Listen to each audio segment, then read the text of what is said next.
Hey guys, how's it going? Miso here, back at you with another Maplestory 2 video.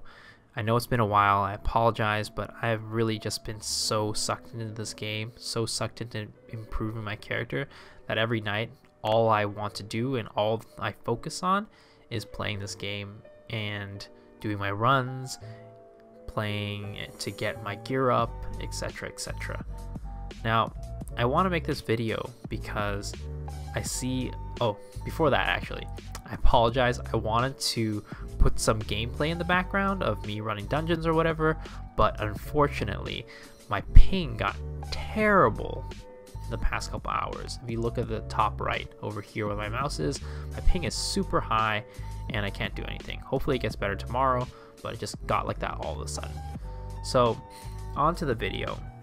I see a lot of people talking about these raids, being super passionate about it on Reddit, people talking about how it's too hard, or people saying that it's fine the way it is, and just a lot of people arguing and basically posting a bunch of threads on Reddit about this, which to be honest, is kind of, it sucks. People shouldn't be arguing and posting all these things to flame the game, but honestly, it also means that people are passionate about this game.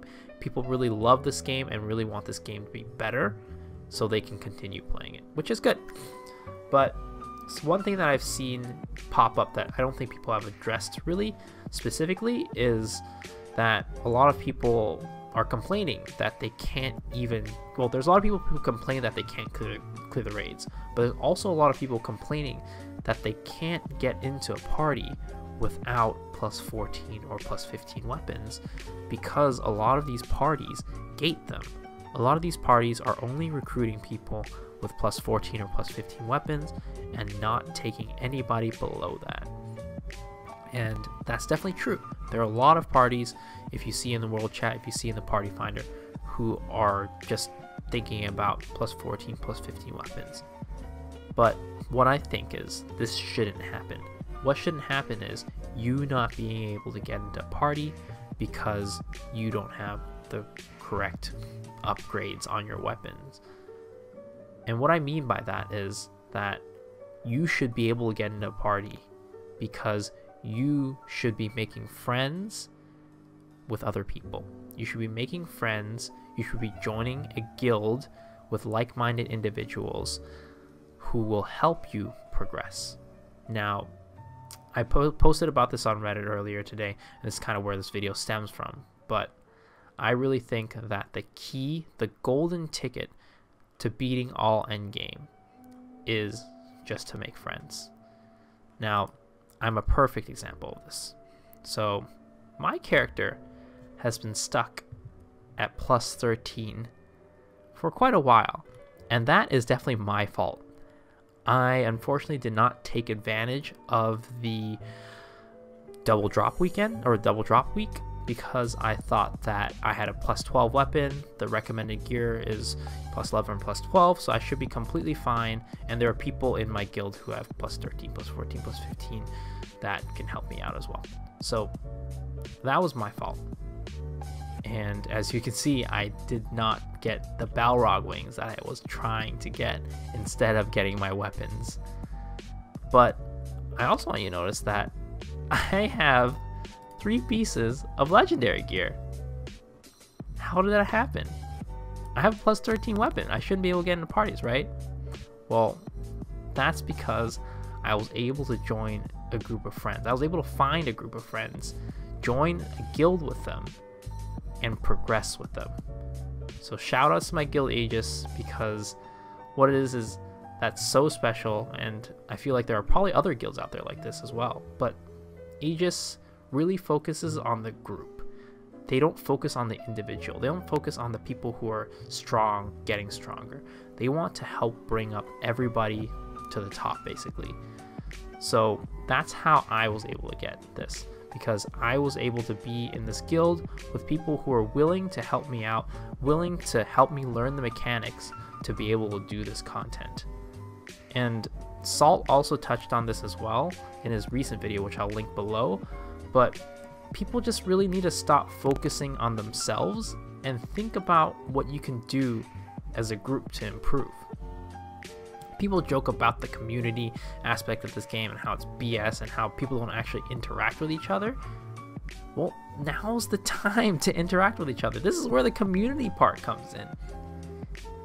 I really feel that this game pushes us to interact with others now so that we can progress and complete this endgame content. Now, let me give you an example of our guild. So in this guild, I joined probably week 2 of the game, I'd say.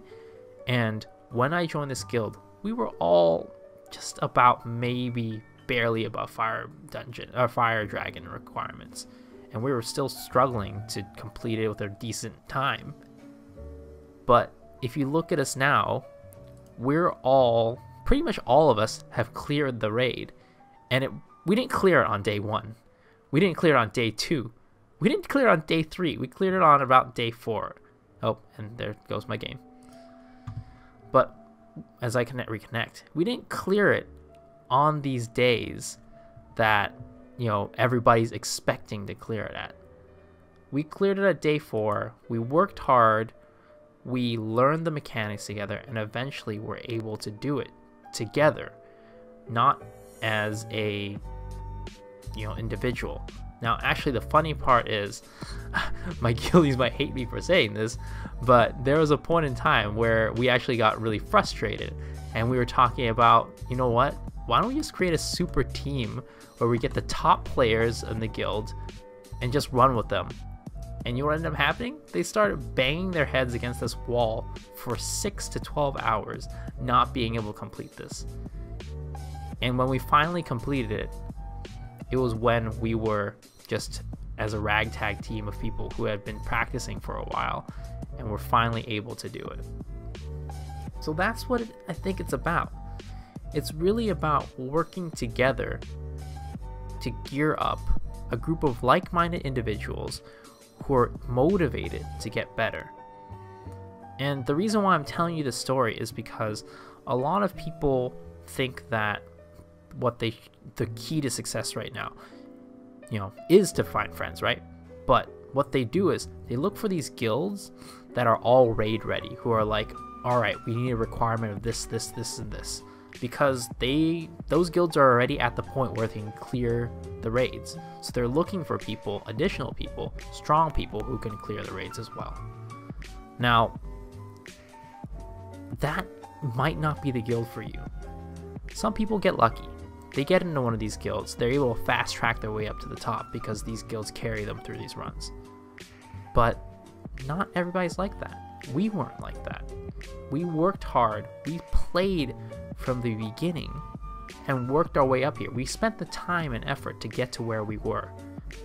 And if you think that you can just start playing, you know, today, yesterday, a week ago, 2 weeks ago, and get to where we are right now just by joining a guild and skipping all that hard work to get to the end game, then I think there's a problem.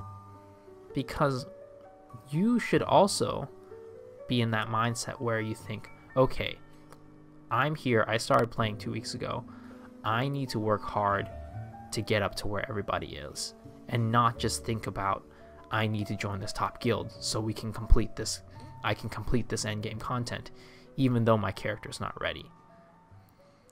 What I think the best idea is to join a group of people who are around your gear score, who are around where you are in terms of progress in the game, having those people, looking for people who are motivated to get better and working together to get to the end game. Because that way, you actually learn the mechanics, you learn the ins and outs of your class instead of just fast tracking up to the top. And I've seen people who have fast tracked to the top.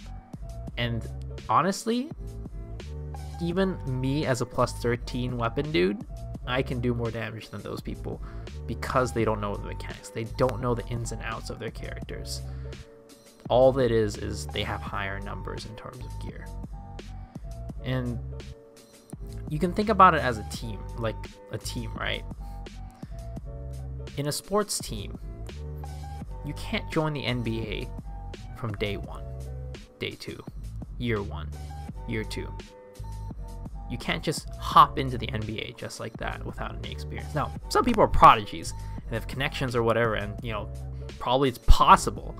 But for most people, 99% of the people who are in the NBA, they started when they were a kid.